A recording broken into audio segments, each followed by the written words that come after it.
Part 1. The Psychology of Narcissism. This series explores the psychology of narcissism, toxic relationships, emotional manipulation, trauma bonds, and psychological healing.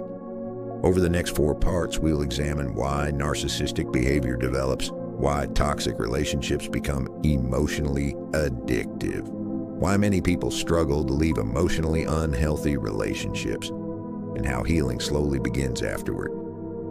By the end of this series, you will better understand not only toxic relationship patterns, but also why the human mind can become emotionally attached to relationships that cause pain.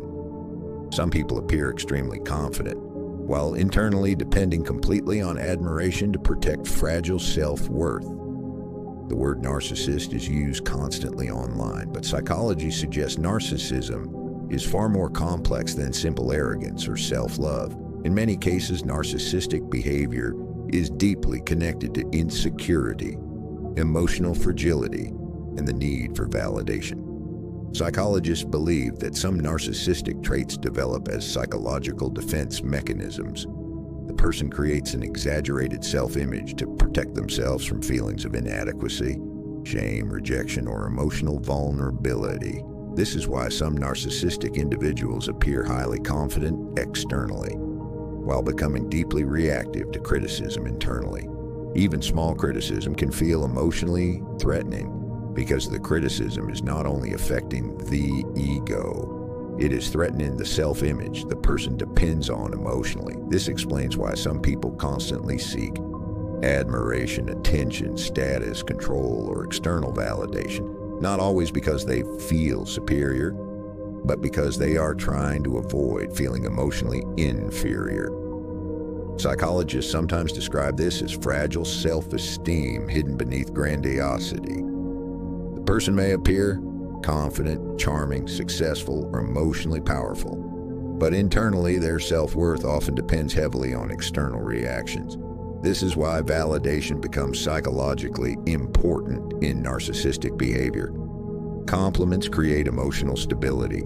Attention creates reassurance. Admiration temporarily reduces insecurity, but the relief usually does not last long, and over time, the person may begin depending more heavily on external validation to maintain emotional control. This can affect relationships deeply. Some narcissistic individuals struggle with emotional empathy, vulnerability, or accountability because these experiences threaten the image they are trying to protect.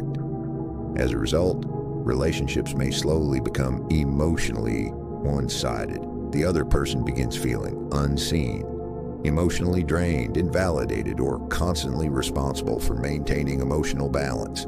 And this is where many people begin experiencing emotional confusion inside toxic relationships. One moment, the person may seem deeply caring and emotionally intense, and the next moment, emotionally cold, dismissive, or controlling. This emotional unpredictability can become psychologically exhausting. Psychologists also believe that some narcissistic patterns may develop from earlier emotional experiences. Excessive criticism, emotional neglect, conditional love, overvaluation, or unstable emotional environments. In simple terms, the person may never have developed stable internal self-worth, so the mind learns to search for worth externally. Carl Jung once wrote, "Everything that irritates us about others can lead us to an understanding of ourselves." And perhaps one of the most important psychological truths about narcissism is this: behind many narcissistic behaviors is often a person trying desperately to escape feelings of emotional inadequacy. This does not excuse harmful behavior, but it helps explain why narcissistic patterns can become emotionally intense, defensive, controlling, or deeply dependent on validation, because sometimes the loudest confidence hides the deepest insecurity. In the next video, we will explore why toxic relationships feel addictive.